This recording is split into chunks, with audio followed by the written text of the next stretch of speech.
Et bonsoir à tous, émission numéro 9, 7 secondes, 6, 5, 4, 3, 2, 1, 0, c'est parti. Merci d'être là pour l'émission 23 avec Jean-Marie et moi-même, Jean-Marie Platé, donc président de la BACV, que nous retrouvons pour inaugurer cette émission.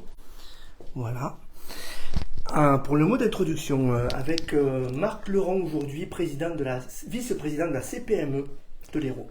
Oui, alors là, on va rentrer dans l'entrepreneuriat, dans le vif de l'entrepreneuriat, du monde de l'entrepreneuriat, avec Marc. Alors Marc, tout d'abord, c'est pour moi un ami de longue date. Au-delà d'être vice-président de la CPME, c'est quelqu'un qui, quand on a débuté la BACV, a tout de suite été près de nous. Ça a été un des premiers qui a cru dans la BACV. Il a continué, puisque ce sont des membres référents, la CPME, membres référents BACV, a toujours été là pour nous conseiller et au mieux et nous aider. Et ça, je voudrais dire que c'est important.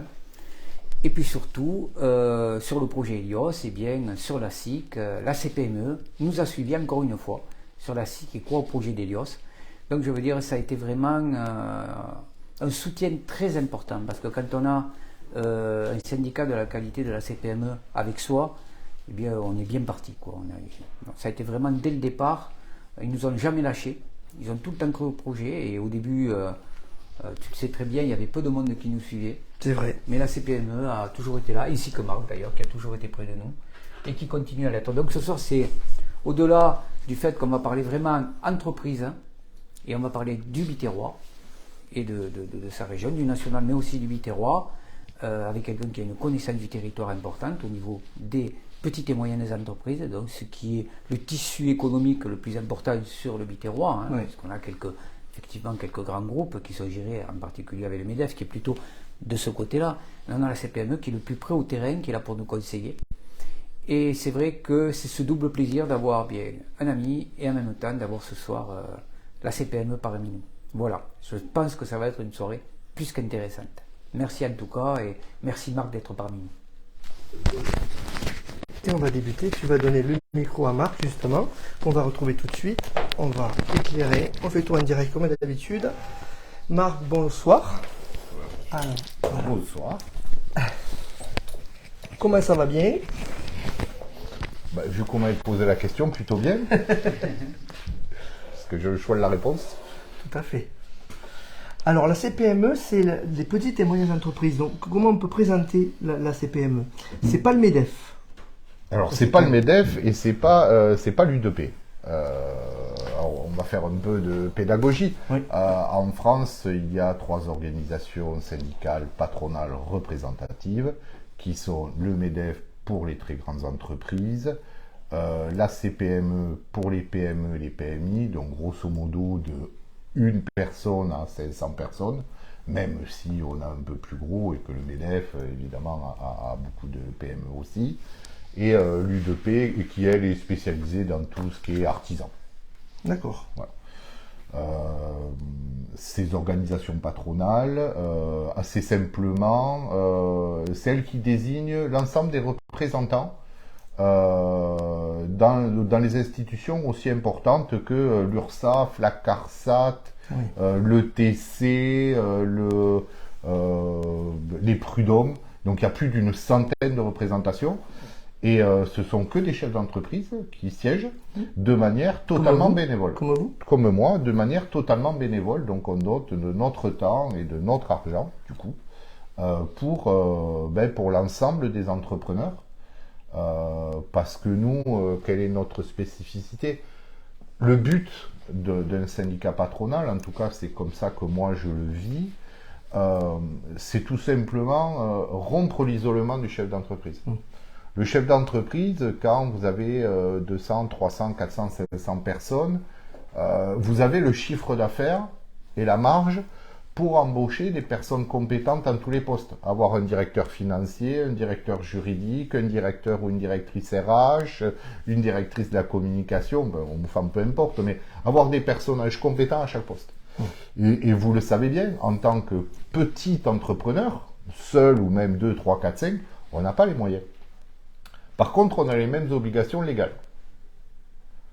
Et c'est là où, pour le chef d'entreprise, c'est très compliqué, parce que déjà, savoir faire son métier et aller vendre ses prestations ou ses produits, c'est déjà un sacré boulot. Mais répondre à toutes les obligations légales et administratives, franchement, au quotidien, c'est un casse-tête. Rien que pour donner un terme, même si les gens le connaissent peu, le fameux document unique, qui était censé simplifier, qui est devenu extrêmement compliqué à remplir, c'est à partir de 1 salarié. Et c'est le même que, alors certes, il est un peu simplifié, mais c'est le même que vous devez remplir. On a fait, juste avant Noël, là, une intervention sur le document unique. Les 3/4 des gens qui étaient là, alors qu'ils sont soumis à l'obligation, ils n'y comprenaient absolument rien. Mais on pouvait parler de fiscalité, de machin. Enfin, on est spécialiste déjà dans nos métiers, c'est déjà pas mal. Mais on a l'obligation légale, fiscalement, si vous ne déclarez pas votre TVA, vos impôts, l'ensemble des taxes, l'État, il ne va pas dire, ah, le pauvre, ils sont deux que deux, trois, ou il est tout seul. C'est ça. Et donc, on est là pour aider, justement, l'ensemble des entrepreneurs, leur amener du conseil, de l'information, du soutien aussi. Voilà. Et en ce moment, il y a les retraites, bien sûr, et les artisans qui ouvrent le cube, les artisans commerçants, mais les retraites et les petits, voilà, les petits patrons, tout ça. Mais les retraites, c'est une question qui est importante aujourd'hui. Et vous me disiez avant de démarrer l'interview que vous faites pression un peu sur le gouvernement. Vous êtes là tout le temps en lien avec le gouvernement pour lui faire remonter un peu le terrain. Oui, alors pression, je ne sais pas si le terme est adéquat, c'est peut-être un peu trop fort, mais en tout cas, on est en communication permanente, notamment évidemment François Asselin, le président national et les instances nationales, avec les ministères, avec les autres syndicats, avec l'ensemble donc des partenaires sociaux dont on fait partie en tant que syndicat patronal, pour dire aux différents gouvernements, attention. Là, ça marche, là, ça marche pas. Sur l'énergie, en ce moment. Sur l'énergie, énorme problème. Je prenais l'exemple tout à l'heure, mais ce qui a été obtenu pour les boulangers et les restaurateurs, donc la limitation de pour revenir dessus, justement, bien sûr. La limitation de hausse est due clairement aux branches professionnelles de ces deux professions, mais aussi au combat important de la CPME, pour les TPE et les PME, parce que nous, on est tous élus, mais on est tous aussi chefs d'entreprise. On ne sommes pas des administratifs, on gère quand même nos boîtes. Donc les augmentations, notamment sur l'énergie, selon nos activités, on les prend de plein fouet. Et on a nos amis, on a les gens avec qui on collabore, les gens qui nous ont élus. Et eux, ils viennent nous voir en nous disant, c'est pas possible, une augmentation d'énergie x10 sur mon activité, je ferme la boîte. De 1800, vous me disiez, par mois à 18 000. Ouais, entre 8 et 10 fois, 8 et 10 fois la facture mensuelle, c'est absolument énormissime, Donc qu'est-ce qui s'est passé justement dans ce pardon, qu'est-ce qui s'est passé dans ce dialogue? Vous remontez l'information au gouvernement. Est-ce qu'il y a une écoute? Vous avez pu avoir une écoute on voit d'après les solutions qui ont pu être avancées et trouvées. Vous avez le rôle de faire remonter et de parler, d'avoir ce dialogue permanent avec le gouvernement. Oui, c'est ça. Le but, c'est que les gens au gouvernement aient confiance en notre parole. Notre expertise, un petit peu. À notre expertise et à notre parole. Donc nous ne sommes pas dans l'opposition à un gouvernement ou autre par principe. Nous, on est là pour défendre les entrepreneurs. Vous n'êtes pas partisan. On n'est pas partisan. Donc, quand on dit, attention, tout un tas de professions qui ont besoin d'énergie pour exister, demain, elles n'existeront plus. Par exemple, le cas typique des boulangers, qui ont des fours. Et c'est pas en disant, revenez au four à bois, que plus personne n'a ou quasi, donc de toute façon ça serait impossible. Et la loi ne nous permettrait pas d'ailleurs de réinstaller des fours à bois en plein centre-ville. Le bois a augmenté aussi, je crois. D'accord, mais même on voudrait le faire, il y a l'interdiction légale des cheminées, des choses comme ça. Mais peu importe. Donc oui, il y a une concertation permanente.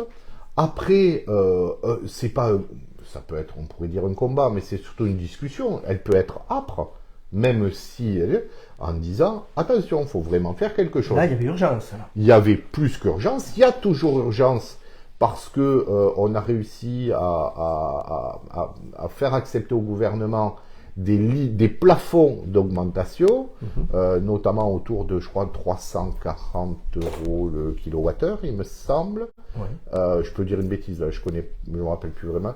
Mais qui, visiblement, reste une augmentation trop importante pour l'ensemble des entreprises qui, elles, ont besoin vraiment de l'énergie comme matière première. Oui.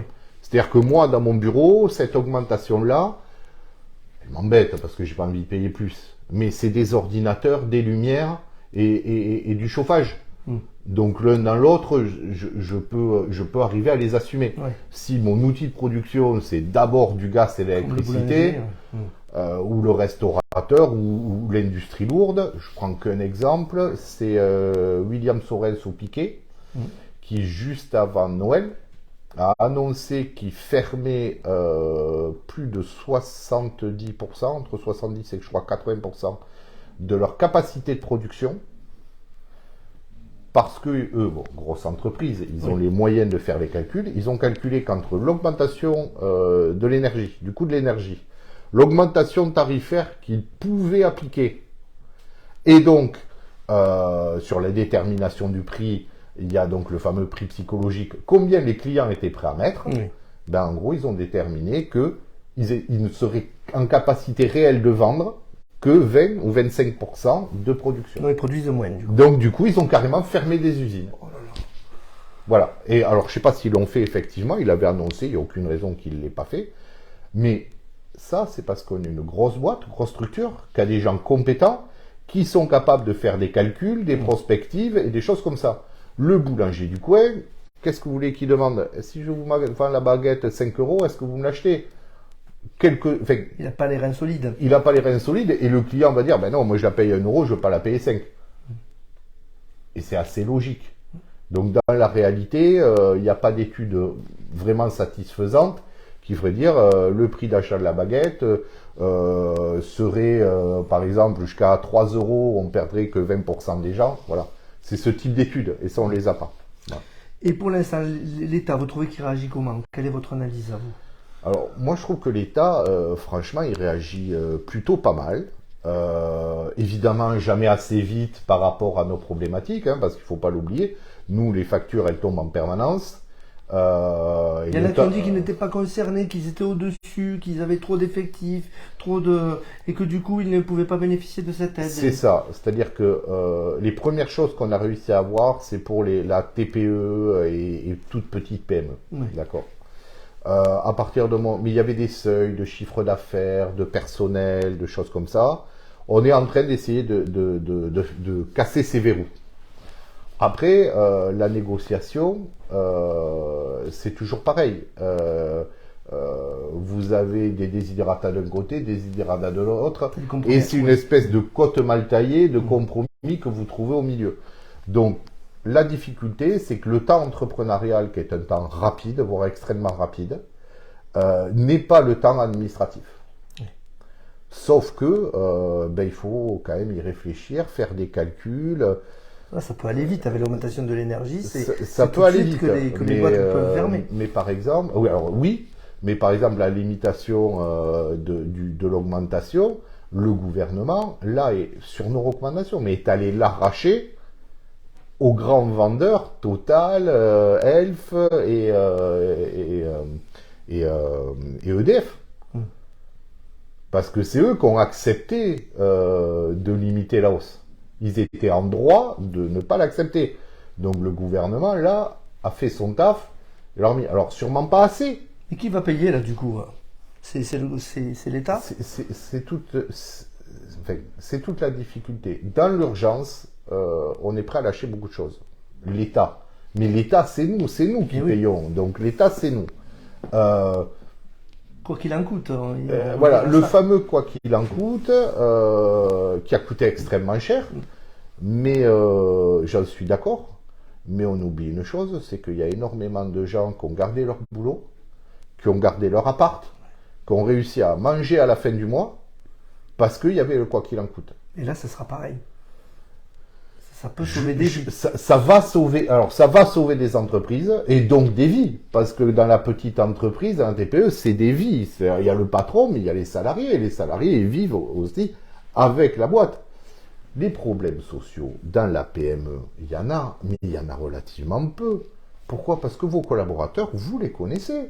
Vous savez s'ils ont un crédit immobilier, vous savez qu'ils viennent de se marier, vous savez qu'ils viennent d'avoir un enfant. On les connaît intimement, on les croise tous les jours. Il y a de l'humain. Voilà, il y a vraiment de l'humain. Et quand vous avez un management, je dirais, moderne, sans parler de management bienveillant, mais un management de PME ou TPE classique, ben c'est toutes les forces de l'entreprise qui sont au courant. C'est-à-dire que quand ça va mal, souvent le chef d'entreprise, il prend ses équipes, leur explique ce qui se passe. Le côté paternaliste, un peu du chef d'entreprise, il existe toujours ou ça a évolué? Non, le côté très paternaliste a beaucoup disparu. Aux grandes dames de certains salariés qui adoraient ça. Oui. Ils s'occupaient de rien. Je pense qu'aujourd'hui, en tout cas moi c'est ma vision des choses du management, c'est ce que je pratique, c'est un management de partage. C'est-à-dire que certes on a des postes, on a des missions, mais vous travaillez avec des adultes. Si vous leur donnez des responsabilités et des objectifs et des résultats à faire en tant qu'adulte et que c'est expliqué comme ça et managé comme ça, il n'y a pas de problème. C'est sûr que encore beaucoup pensent que leurs salariés, ils traitent leurs salariés comme des enfants, comme des aînés compétents, et se plaignent le jour où le salarié, quand il y a un problème, il a dit c'est pas moi. Oui. Mais, il n'y a aucune qui assume. Mais c'est normal. Si on ne les laisse jamais assumer, ils ne risquent pas de le faire. Donc aujourd'hui, voilà, la PME, les problèmes de management, on a plus de problèmes de recrutement, clairement, vraiment, de gros problèmes de recrutement que de management. Justement, j'en viens à vous poser cette question importante. Aujourd'hui, les gens ne veulent pas, avec le Covid, ne veulent pas travailler comme avant. Ils posent leurs conditions, non? Puisque vous parlez des problèmes de recrutement. Ils sont dus à quoi ces problèmes de recrutement? Alors, la question est intéressante, elle est vaste, elle est tant philosophique que sociétale. C'est extrêmement compliqué, franchement, de répondre ce type de questions. Toute réponse simple est forcément fausse. Oui. On parle de génération, on parle de Covid, on parle de recherche de sens, on parle de tout un tas de choses. Je pense que c'est un peu tout ça mêlé. Mais le chef d'entreprise doit aborder ses recrutements différemment, proposer plus d'atouts, être plus attractif. Alors, de fait, mais ça c'est une concurrence. Vous avez plus d'offres que de demandes, c'est le marché, vous avez plus d'offres que de demandes. L'offreur doit être mieux-disant, le mieux-disant. Après, de toute façon, il y a des seuils auxquels on ne peut pas passer, notamment des seuils de salaire ou d'avantages, parce que de toute façon, ça a un coût. C'est l'ensemble du coût du salarié. Si recruter un salarié vous coûte plus cher que ce qu'il vous rapporte, c'est pas possible. Donc, de toute façon, il y a quand même des effets de seuil. Après, la difficulté, effectivement, c'est savoir parler aux jeunes générations, donner du sens au métier. Et tout ce type de choses, personne n'a trouvé clairement aujourd'hui la formule miracle, puisque même quand on arrive à les recruter, si ça leur plaît pas, s'ils ont des envies, ils s'en vont. Moi j'ai remarqué qu'il y a moins d'appât du gain, pour certains, pas tous, mais auprès des jeunes générations. La qualité de la vie, c'est la qualité de la vie, moi j'en connais un, ingénieur chez Airbus, 26 ans, il a décidé d'aller faire un tour du monde. Et ça faisait 2 ans qu'il travaillait, quoi. Moi, ma génération, ingénieur chez Airbus, déjà pendant 10 ans, enfin moi ce que j'ai fait chez Danone. Placé, quoi, on continue. Non, mais pendant 10 ans, tu mets le casque à pointe et le but c'est de faire la plus grosse carrière en 10 ans, quoi. Là, non, il gagne sa vie, il a un bon métier, il s'en fout, il est ingénieur, il sait qu'il retrouvera ailleurs ou d'autres choses, voilà. C'est une façon de voir les choses, c'est aussi un défi à relever pour les entrepreneurs. Mais je pense que c'est surtout un défi à relever pour les jeunes générations, hein, parce que nous, on est embêtés là parce qu'on ne trouve pas de personnel. Mais à un moment, il va falloir que les gens ils trouvent du boulot, même de manière sporadique et ce qu'ils veulent. Notre système social étant ce qu'il est par rapport aux aides, alors on réforme des retraites et de l'assurance chômage. c'est une vraie question. Donc, enfin, je citerai personne, mais le fameux droit à la paresse, que intellectuellement je peux comprendre, il a un coût, Oui. donc des limites. Donc des limites. Comme cette injonction permanente de travailler et de ne vivre que pour travailler, qu'avaient notamment nos parents et nos grands-parents. Ça a aussi ses limites. Le fameux métro boulot dodo, aujourd'hui, même les gens qui ont entre 40 et 50 ans, pour les trois quarts, ils n'en ont plus envie. Ils ont envie d'avoir une vie à côté. On est passé un peu d'un extrême à l'autre finalement. Et là, c'est le coup voilà, du balancier qui est allé trop dans un sens, trop dans l'autre. Mais pour moi, c'est une régulation sociétale à trouver entre les desiderata des plus jeunes, les obligations des plus anciens et la réalité. Parce que sortir à 25 ans d'une école d'ingénieur, on trouve du boulot.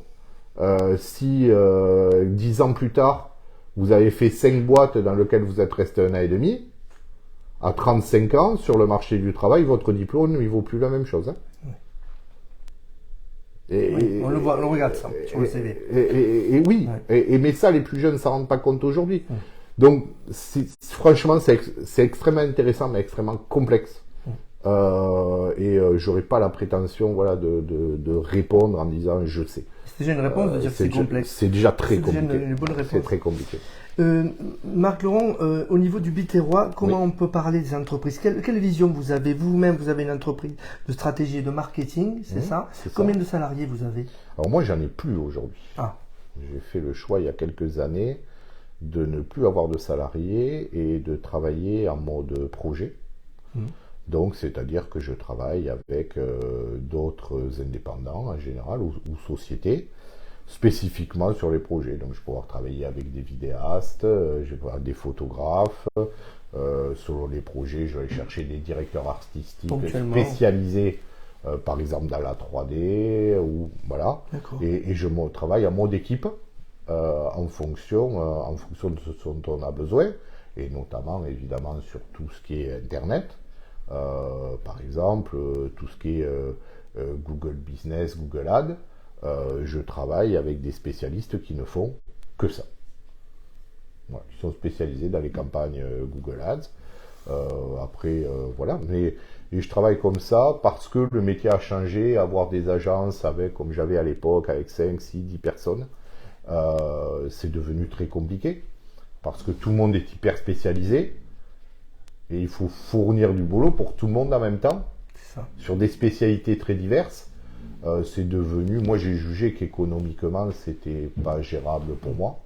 Donc je préfère travailler sporadiquement sur un mode projet. Chacun connaît sa mission, son budget, et ça se passe plutôt très très bien. Et sur la question des entreprises du Biterrois, quelle est votre vision? Vous me parliez de la force des entreprises du Biterrois avant de débuter l'émission sur l'Hérault.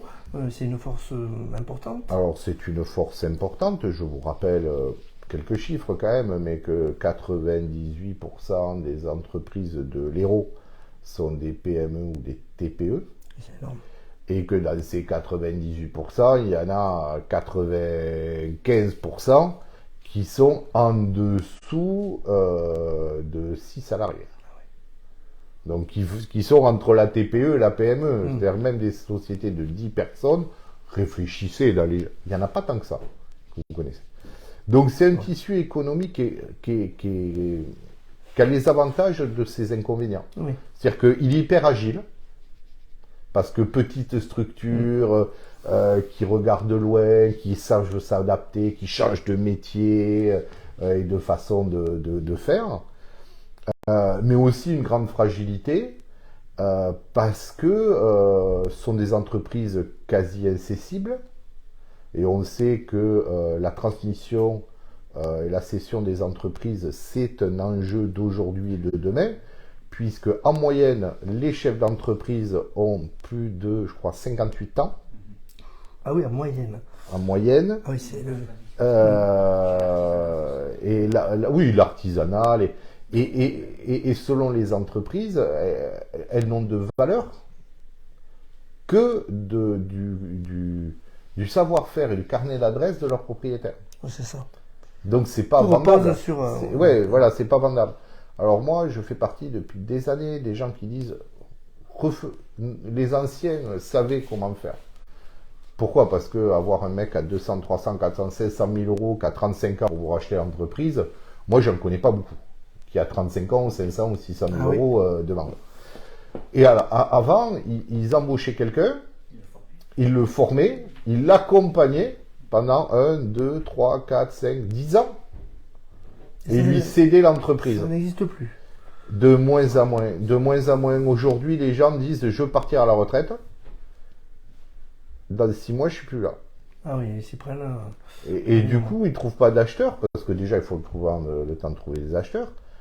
Et puis l'acheteur dit, mais fais-moi, accompagnez-moi. Ceux qui travaillent, notamment les artisans, beaucoup sur les marchés publics, ils ont l'habitude, ils connaissent. Et, vous achetez la boîte, il s'en va, votre boîte, elle ne vaut plus rien.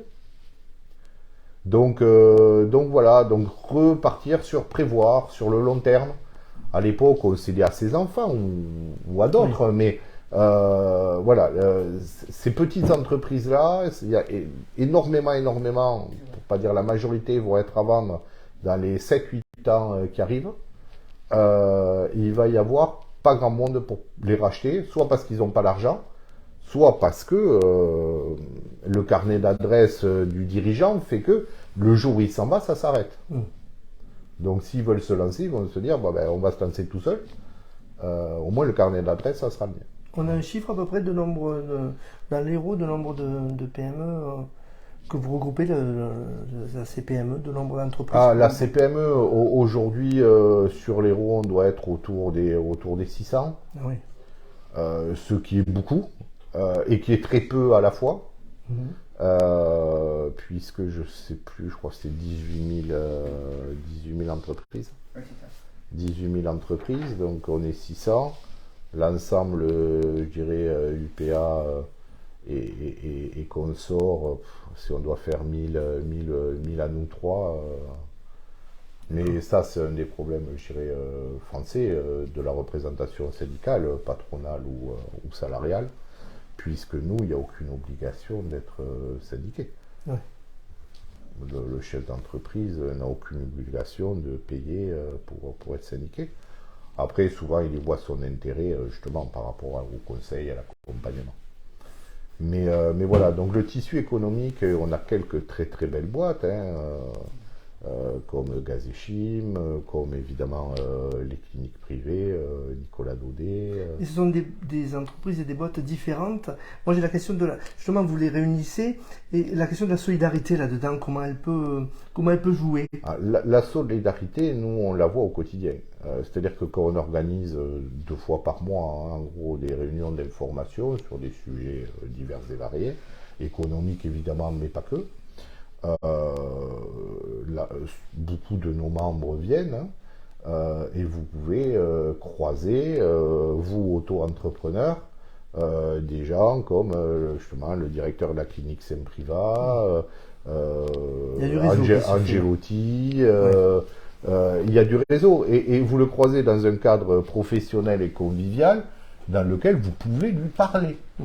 Alors que si vous aviez dû solliciter un rendez-vous avec lui, déjà vous l'auriez jamais eu parce qu'ils sont des gens extrêmement occupés. Et ça vous permet de discuter. Alors traditionnellement, on a toujours dit ça, mais venir à des réunions le soir et discuter avec les autres chefs d'entreprise, ça vaut un bon psy. Ah oui. Parce que en tant que chef d'entreprise, on se comprend entre chefs d'entreprise. Alors d'abord on se comprend, mais surtout la problématique est la même. Vous pouvez pas dire ça va mal. Vous pouvez pas dire à votre famille ça va mal. Oui. Vous pouvez pas dire à vos clients ça va mal. Sinon ils travaillent plus avec vous. Oui. Votre famille, vous lui dites ça va mal, elle va s'inquiéter, mon Dieu. Alors ils vont s'inquiéter, mais ils vont rien pouvoir faire pour vous. Donc en fin de compte, le chef d'entreprise, il est seul, le chef d'entreprise. Il est seul. Et il doit être un surhomme. Ça va toujours très bien, c'est toujours génial, alors qu'on le sait, c'est pas vrai. Moi, ça fait quelques années que je suis chef d'entreprise. En plus à ce moment. Mais en ce moment, mais à tous les moments, pour diverses raisons. Et c'est le seul endroit où vous avez le droit d'arriver et de dire j'en ai marre. Là, ils me gonflent tous. les clients, les salariés, l'État, le machin. Parce qu'on j'ai va des vous problèmes. comprendre en face. Parce que personne va vous juger, parce qu'on a tous les mêmes problématiques. Et vous allez tomber sur des gens, parce que vous avez un problème, par exemple, administratif, sur aller rechercher des subventions, à la région notamment. Et tout. Je vais vous dire, mais je sais faire, si tu veux, je t'aide.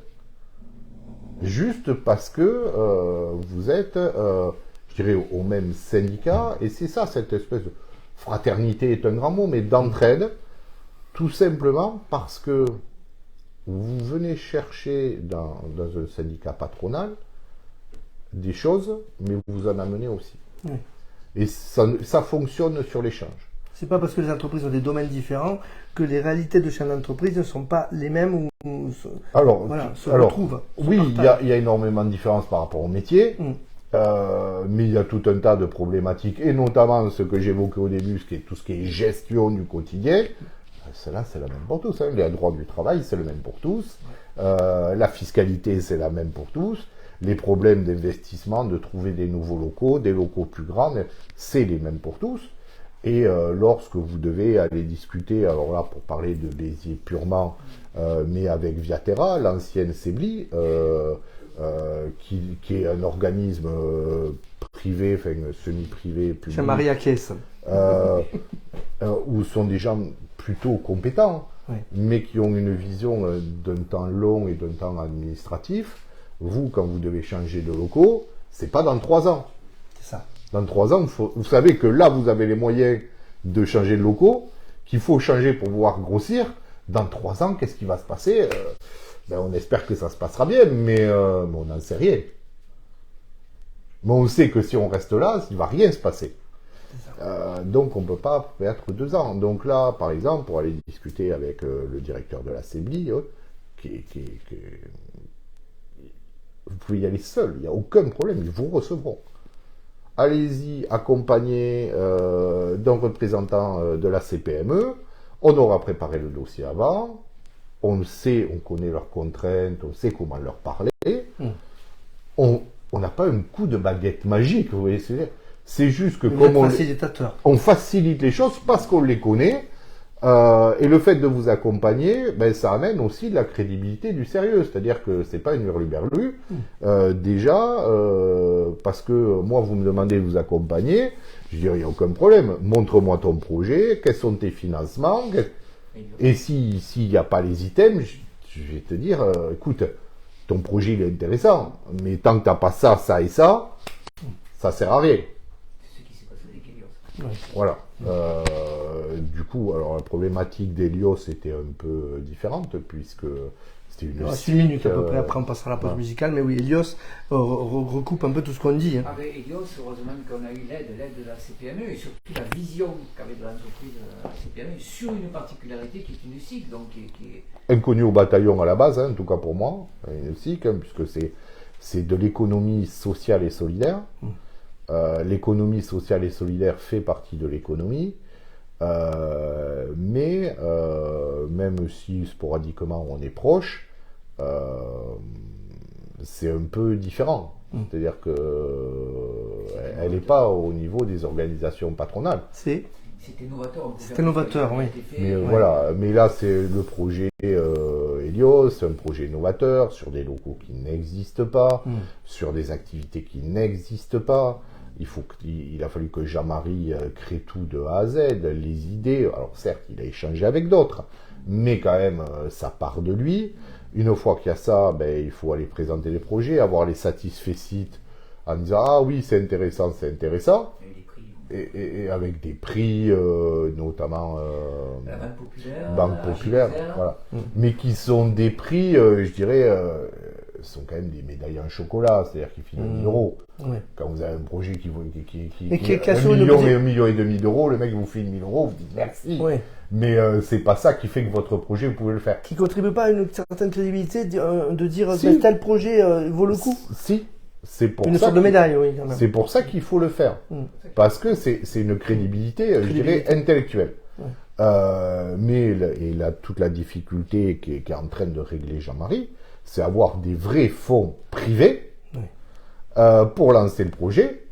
Pour avoir des fonds privés, il faut que ça soit rentable. Parce que les mécènes, il y en a quelques-uns, mais ils se lèvent pas tous les matins. Tout à fait. Pas Ils un mettent mec pas qui de arrive. l'argent pour- Moi, par ça hasard. m'est jamais arrivé qu'un mec, écoute, je te file 1 million, tu fais ce que tu veux avec, ça va bien se passer. Moi, ça m'est jamais arrivé. Mais si ça arrive aux autres, tant mieux pour eux. Donc, il faut aller se battre, justement, aller prouver que les gens suivent. Et après, effectivement, la région, notamment, fonce en disant oui, on vous suit. Mais le projet financier, il faut le truc. Même là-dedans, c'est une SIC, mais il faut être crédible. Aucune entreprise, c'est le même principe que les startups. Hein. Les mecs ils disent on lance des startups, mais on fait jamais un rond avant 25 ans. À un moment, il faut bien que quelqu'un paye. Hein. Donc, Merci beaucoup Marc Laurent, on va s'arrêter. On a volontairement fait une grosse première partie parce que toutes ces questions sont importantes et merci de nous avoir partagé tout ça. Merci de sur m'avoir tous reçu. ces sujets. Deuxième partie tout à l'heure avec un questionnaire à l'après-vert. On va demander à nos amis, c'est NK, c'est ça, Yakuza, voilà, qui sont venus nous voir. On va les retrouver, ils sont de Marossan, c'est ça. Attention, ma Marie, ouais, voilà. Je vais prendre votre micro, Marc. On va le leur donner. Voilà.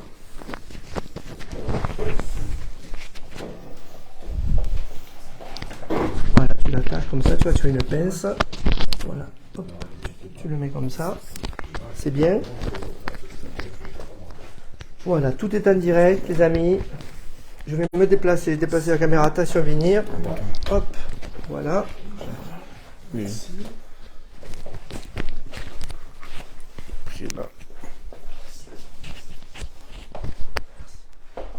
C'est quand vous voulez.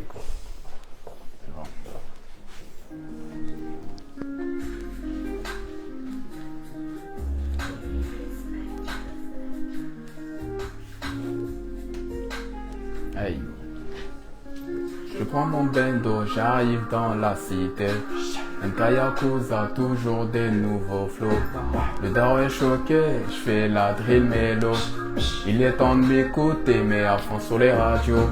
Désolé si j'entre trop tard, si je suis Joe bébé. Faut pas trop s'enquêter, c'est pour faire en nous. Dans la vie en après-minuit, j'arrive là après-midi. Après-minuit, j'arrive là-bas après-midi.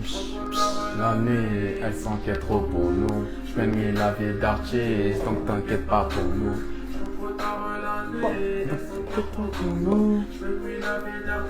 Donc t'inquiète pas pour nous. Bientôt j'arrive dans la cité. Le daron est fier de nous, on va percer. Le daron est choqué, je fais la drill mélo. Tu bouges ta tête, j'ai ta kiffé poto. Bla bla, ma chérie, j'attends pour toi. Je repars dans la copa, je fais kiffer tes flots, ça. Bla bla, ma chérie, j'attends pour ça. Go va, fais un autre ça, yeah yeah. À fond dans l'auto, je l'ai mis en garçon, je suis Kitoko. On va prendre une apéro, mademoiselle Olivella. Lui envie de parler, non non, il faut tout se choquer, non. Non, non, bébé elle a dit, wow, wow. La guitare elle est maîtrisée, wow, wow. La guitare elle est maîtrisée, hey. Je rêve du palmier, j'ai la tête aux pieds, hey. Elle veut se jouer, bébé veut se faire ce... Hey, yeah. Je suis dans la zik, hey. Pour les mapper ça. La mélodie elle fait tourner la cabeza, yeah, yeah. Je suis dans la zik. Pour les mapesa, hey, hey. La mélodie elle fait tourner la cabeza, yeah. Bientôt j'arrive dans la cité. Le daron est fier de nous, on va percer. Le daron est choqué, je fais un mélo. Tu bouges ta tête, j'ai ta kiffé autant. Bla bla, ma chérie, j'ai pas pour toi. Je repars dans la cova, je fais kiffer tes losa. Bla bla, ma chérie, j'ai pas pour ça. Je repars dans la cova, je fais kiffer tes losa. Hey, voilà, c'était ça. Merci beaucoup NK Yakuza, merci. Merci beaucoup d'être venu de Marossan, donc. Oui, je récupère le ça. Micro, merci. Attends, on va vous poser 2-3 questions. Oui. Ça fait combien d'années que vous pratiquez votre art, que vous chantez? Moi, ça fait du coup à peu près 4 ans. Vous rappez. 4 ans. Et moi, ça va faire, je pense, allez, 3 ans, 2 ans comme ça. Moins de lui. En fait, j'ai commencé un peu plus tard que lui. En fait. D'accord. Voilà. On peut dire que Yakuza est un peu déficient visuel, qu'il est venu, que tu l'as aidé, Ouais. et que j'adore sa démarche. Voilà, il est courageux de faire ça. Merci. Et voilà, vraiment merci. Merci d'être venu. Merci à vous. Et qu'est-ce qu'on peut vous souhaiter pour 2023? Bah, une bonne année. Enfin, toute la force qu'il faut Toute la force qu'il faut. pour Ouais, réussir la du coup dans la force. musique. Et Et il y a des grands projets qui arrivent. On effectivement. essaye, il y a des concerts qui sont en préparation. Vous avez déjà fait un Marosan, première partie Voilà, des Sages Poètes de la rue. Sages Poètes de la rue, c'est ça. Donc ça nous parle, notre génération, les Sages Poètes de la rue. Voilà. Voilà, et merci d'être passé. Non, On pas de continuera à parler de vous et vous repassez quand vous voulez. Il n'y a pas de Voilà. souci. Merci. à vous. Je récupère le micro, on va le donner à Marc pour la deuxième partie. Effectivement. Voilà, on va se déplacer. Hop. Allez. On commence à avoir l'habitude. Je vais retrouver mon invité. Je vais lui donner le micro. Voilà. Avec la tâche. Ah, Alors, ouais, sans la la tâche tâche. est tombée. Voilà. Voilà. On le retrouve. Ça va être pour un petit questionnaire à la Prévert. Marc. Vous voyez, c'est pas très compliqué, vous verrez. Mais les gens qui sont interrogés me disent. Ton pied, s'il te plaît. Ah, pardon.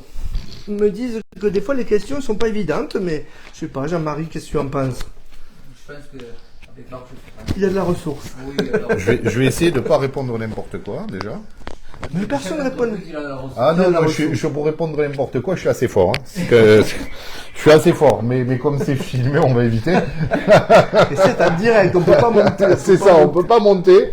Alors, première question. question, souvenir marquant 2022. Bah, alors là, pas original, mais qui quand même crée la période qu'on connaît aujourd'hui, c'est le déclenchement de la guerre en Ukraine. Quoi. Oui. C'est, enfin, pour moi. Est-ce que c'est la raison de tous nos mots? Parce qu'on a l'impression que c'est un peu facile des fois. Alors, c'est un fourre-tout facile. Oui. Pour la raison de beaucoup de nos mots. Mais effectivement, je suis pas certain. Faudra analyser plus avant au cas par cas.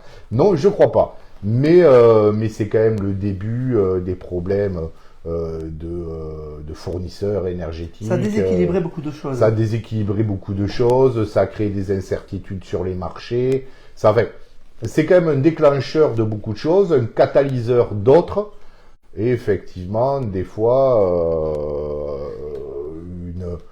une bonne excuse. Voilà, vous le direz quand Il même. y a 3 cas de figure. Voilà. Le plus grand souhait pour 2023.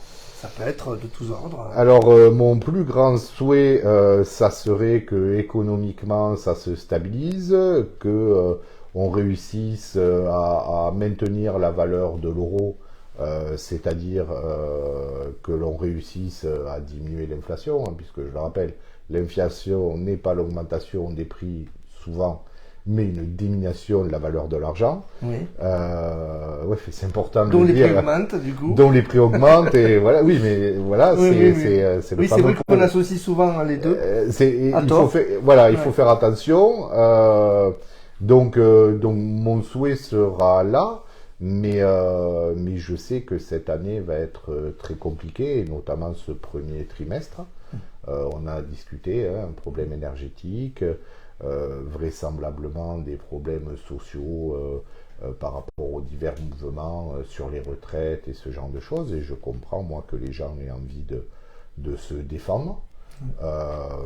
J'agrée ou pas à leur manière de faire, clairement, mais nous sommes dans un pays qui nous permet et qui nous donne le droit de ne pas être d'accord et de le dire. Et pour moi, c'est important. En tant que syndicaliste, même patronal, il me semble que Ah oui, c'est le minimum. c'est la base. Ouais, c'est la base. Ce qui vous émeut le plus en ce moment, Marc. Ce qui m'émeut le plus en C'est ce pas le moment. chat qui vient de nous retrouver, voilà. Bonjour. Allez. Je suis pas ému par grand-chose de manière générale. Donc non, il n'y a pas grand-chose qui m'émeut.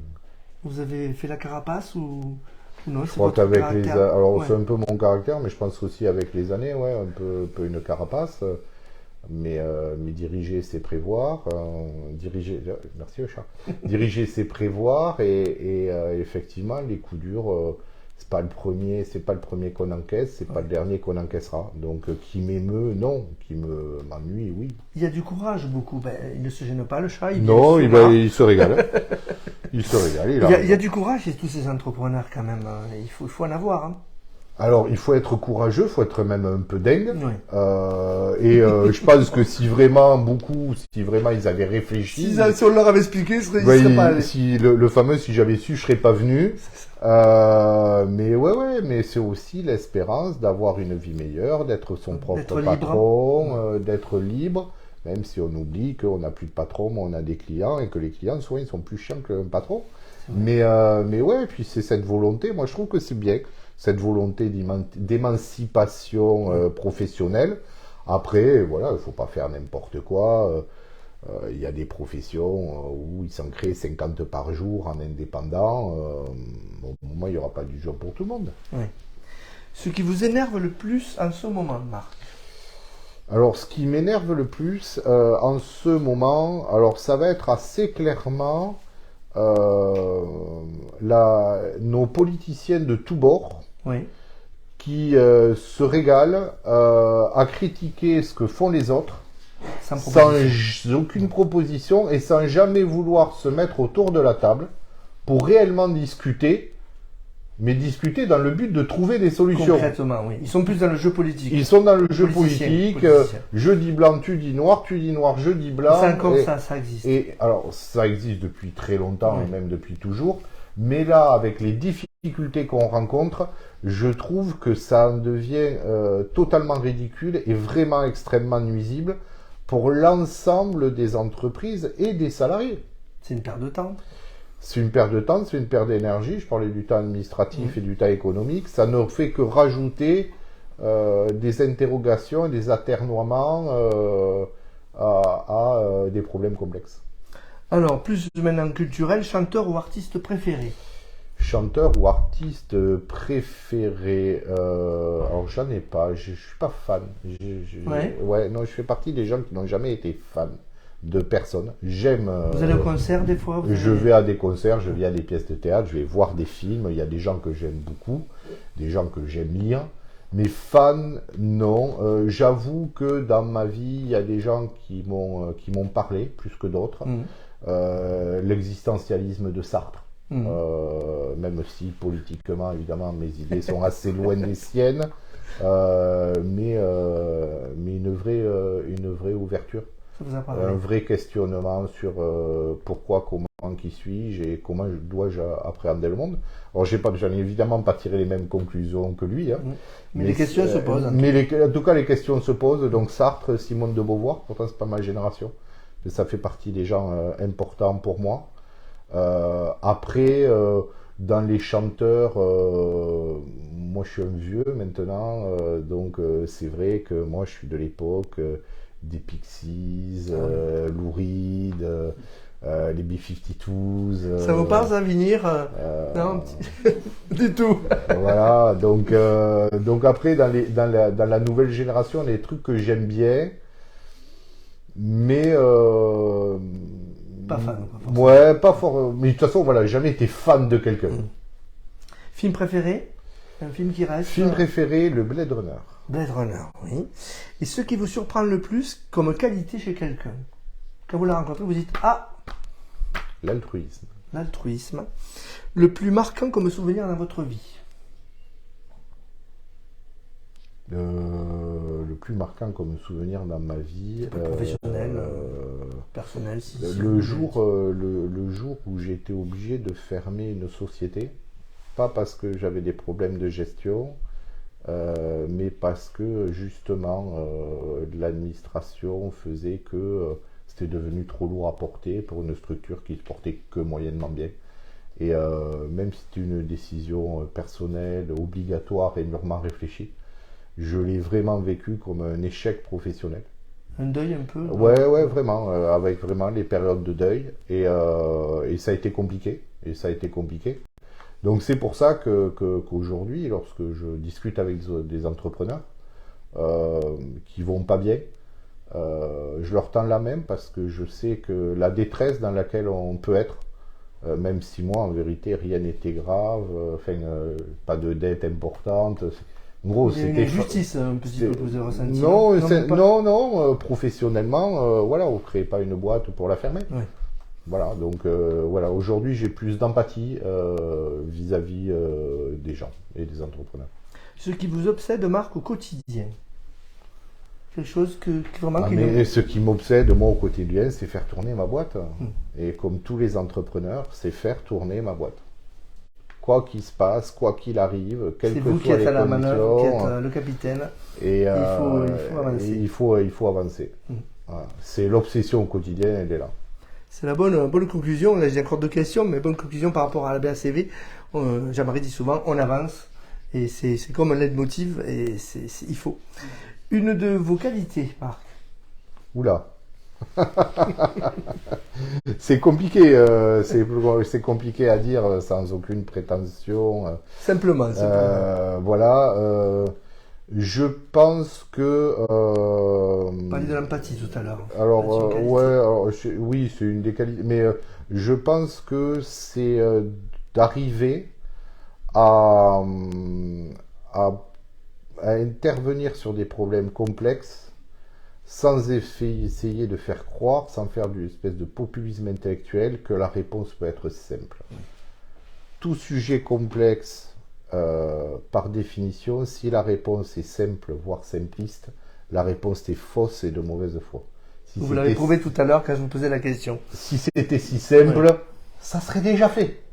Donc, par rapport à toutes les questions sur la place de l'homme, la place de la femme, l'immigration, le machin, dès que c'est simpliste, c'est de toute façon de mauvaise foi, pour moi. Très bien, merci Marc. Dernière question, un de vos défauts. Un de mes défauts. Un seul. Ouais, alors parce que là, la liste est longue. Non, un de mes défauts, c'est que par moment, comme beaucoup, là, en l'occurrence, de chefs d'entreprise, parce qu'on est habitué à diriger et à décider, il y a des fois la remise en cause, la remise en question de nos décisions peut être mal vécue, tout étant relatif, même si je pense que je fais partie des gens qui mettent le moins d'ego dans leur action. Mais ouais, il y a des fois, dire j'ai réfléchi, j'ai pris une décision, il me dit que c'est pas bien, oula. Je suis pas d'accord. Mais justement, il faut l'ego, il en faut finalement quand on est une entreprise. Mais il faut de l'ego pour créer une entreprise, pour aller faire de la politique. Croire que votre action va être supérieure à celle de l'individu d'à côté, c'est de l'ego. Pourquoi croyez-vous que vous pensez que vous êtes meilleur que, je sais pas, votre concurrent et à moins de confrères et amis qui fait la même chose? Parce que vous avez confiance en vous, confiance en ce que vous faites, en vos idées, et certes, ça fait partie de l'ego. C'est l'ego mal placé qui est nuisible. Voilà. Mais l'ego, on a vu les 2 jeunes gens qui sont venus chanter. Alors certes, ils n'étaient pas super à l'aise et tout, mais ils sont jeunes. Ouais. Il faut avoir de l'ego pour oser le faire chapeau, en vidéo. Chapeau, vraiment, comme 19 ça, ans, 20 ans. Ils leur disaient, vas-y. Intervenir après quelqu'un comme moi, ou à l'occurrence, là, je parle d'un truc pas franchement festif. C'est-à-dire que pour l'ambiance, c'était déjà moyen, quoi. Pour le lien qu'il y a entre les deux, c'est bien de le faire. Et voilà, mais les jeunes artistes sont aussi des entrepreneurs. Alors, dans les métiers artistiques, mais ils mettent toute leur âme, toute leur énergie à essayer de produire quelque chose, à le vendre, et pas qu'au public, à le vendre à des producteurs, à des tourneurs, à des gens qui leur font confiance. Le métier d'entrepreneur, ce n'est rien de plus que celui-là. C'est la volonté de réaliser des choses par soi-même et d'avoir confiance en soi et en sa capacité avec tous les découragements et les obstacles qu'ils peuvent avoir. Moi, je suis très admiratif de jeunes de 20 ans qui disent moi, j'ai envie de faire ça, j'y vais. Les familles, ils n'ont pas des familles qui sont dans le showbiz, ils n'ont pas les connexions, ils sont dans un bled à côté d'un bled, faut le dire. Ils disent, c'est pas grave, on y va, quoi. Ben voilà, ça c'est pour moi, c'est de la mentalité pur jus d'entrepreneur. Vous êtes content de voir cette qualité chez eux. Et en plus, la qualité de la prestation, franchement, je suis assez bluffé. Mais tant mieux. Et voilà. Pour moi, c'est ça les qualités de l'entrepreneur. Merci Marc, c'est une très très bonne conclusion. On va enchaîner sur Jean-Marie, justement, qui je pense beaucoup a acquiescé de nombreuses fois. Je vais récupérer le micro. Tu me laisses le chat? Oui, le chat, je crois que je vais vous le laisser, ouais. Voilà, Jean-Marie. Enchanté, je crois, de tout ce qui a été dit, non? mais enchanté de tout ce qui a été dit et surtout ce qui est important, c'est que ce soir il y a eu deux mondes qui se sont rejoints. Et d'un côté, ce monde que j'ai l'occasion et la chance de pouvoir fréquenter, le monde de l'entrepreneuriat, avec des créateurs aussi, avec des innovateurs, et surtout cette envie de faire avancer, de créer, d'innover, de faire les choses. Et c'est vrai que l'image du chef d'entreprise, elle est souvent dévoyée. J'ai rencontré des gens formidables en chef d'entreprise. Je veux dire, parce que ce qu'a dit Marc, il a bien traduit. C'est une sacrée charge, hein, on se rend compte. C'est une sacrée charge, c'est la boule au ventre. Quand on est créateur, quand on fait quelque chose, moi je le vois régulièrement. Parce que j'aide des chefs d'entreprise à s'installer, des jeunes qui veulent s'installer. On va leur chercher, on va leur faire des business plans, on va faire pas mal de choses. Et on se rend compte de toute l'humanité que doit avoir un chef d'entreprise. Un chef d'entreprise, quand il doit penser à ses employés, s'il fait une erreur, tout le monde risque de partir en l'air. On parlait de famille, on parlait de crayon, on parlait de maison. Et il ne faut surtout pas qu'il montre qu'il ne sait pas, qu'il est bloqué ou qu'on ne peut plus avancer. Il faut qu'il montre qu'il faut continuer. On avance. C'est pour ça d'ailleurs que j'ai pris, quand je termine tous les postes de la BACV, je dis tout le temps, on avance. Ça veut tout simplement dire quoi? On ne s'arrêtera pas, on va continuer, on va réussir, on va gagner. On ne lâche rien, je ne lâche jamais. C'est comme ça. Ça vous parle, les jeunes, on lâche rien, non? Je crois. Hein. Et là, d'un autre côté, il y avait des jeunes qui ont 20 ans, qui avaient peut-être une vision des chefs d'entreprise qui était totalement différente. Parce que le chef d'entreprise, c'est celui qui exploite les gens, qui va penser qu'à faire de l'argent. Pour les plus gros, peut-être. Pour les plus gros, et même encore. Mais le chef d'entreprise, il est créateur, il est innovateur, et il est maître de sa vie. Ça, c'est le maître mot. Il est maître de sa vie. Il est maître de créer quelque chose. Et moi, je suis en train de le voir avec Elios, avec ce qu'on avait dit sur la BACV. C'était pas évident de dire j'ai un projet, je vais le réaliser.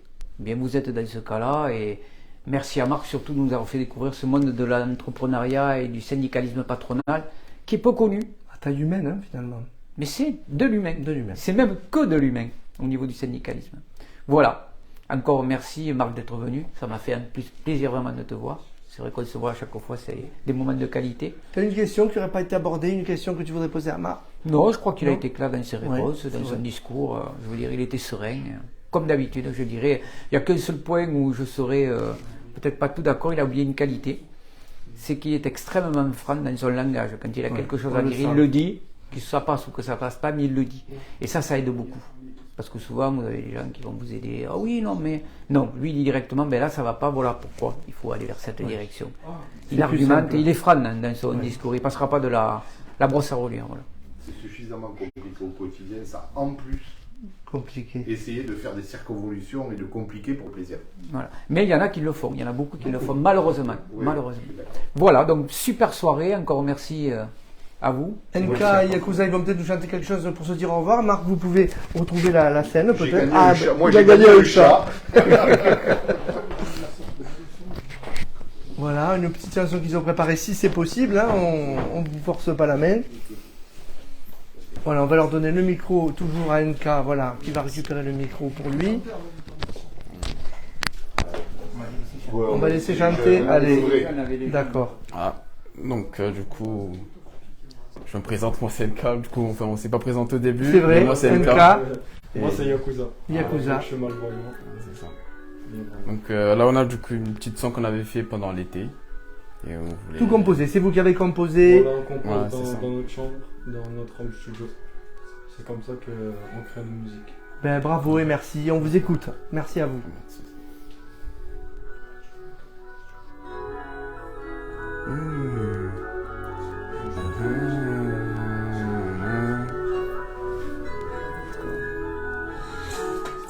Elle est belle, elle est fraîche, elle finirait dans ma veste. Toute la mise à taille, on dit grave que de la musique. Elle est en bas, on fait oui la fête. Elle est en bas, on fait oui la fête. Bah oui j'encaisse, que des cheveux de la monnaie. Tout le temps t'appelle, mais moi je réponds pas non. On fait la fête, il a mis moi taille, ouais. Bah oui ça taille, la taille beau toute la soirée. Y'a les keufs en bas, on fait oui la fête. Y'a les keufs en bas, on fait oui la fête. Y'a les keufs en bas, on fait oui la fête. Y'a les keufs en bas, tous les jours c'est la même. Quand elle m'appelle, je ne réponds pas. Que des répondeurs, elle en a marre. Je suis sous bateau avec des gommes, mais pour travail. Pas mauvais Joe et tu le sais. Ouais, oh Maria, oh Maria, oh Maria. Elle en a marre des répondeurs, ouais, oh Maria. Ouais, oh Maria, oh Maria, oh Maria. Je suis pas infidèle, faut que tu me crois, ouais, oh Maria. Oh Maria, Hey. je vis la belle vida. La belle vida. Je lui dis bye bye, Hey, attends hey. pour moi l'ova. Là je repars pour la fête, la chica elle a fait. Son bonbon là je l'ai ouais. Moi belle là je suis désolé, faut Oh, ça paye. Moula moula faut j'encaisse, caisse. Ouh. Je suis en hôtel, avec chica elle me rappelle. Hey, hey. Moula moula faut j'encaisse, caisse. Je suis en hôtel, avec chica elle me rappelle. Y'a les keufs en bas, on fait oui la fête. Y'a les keufs en bas, on fait oui la fête. Y'a les keufs en bas, on fait oui la fête. Y'a les keufs en bas, on fait oui la fête. Quand elle m'appelle sur le tel, mais moi je réponds pas. Elle reçoit que des répondeurs, elle en a marre. Je suis sur bateau avec des gommes et pour travail. Oh mon Joe et tu le sais. Oh Maria, elle en a marre des répondeurs, ouais, oh Maria. Ouais, oh Maria, oh Maria, oh Maria. Je suis pas infidèle, faut que tu me crois, ouais, oh Merci Maria. MK, merci Yakuza. Merci à vous, cher Marie-Marc. Vous pouvez les retrouver, les rejoindre devant pour dire au revoir. Merci à vous tous d'être venus pour cette soirée. Merci à Vinir qui nous les a programmés aussi. Vinir qu'on retrouvera le 16 avec Laurent pour faire le point un peu sur ses programmations musicales. Merci à vous. Bonne soirée. Merci Marc. Merci Jean-Marie. Merci Yakuza et NK.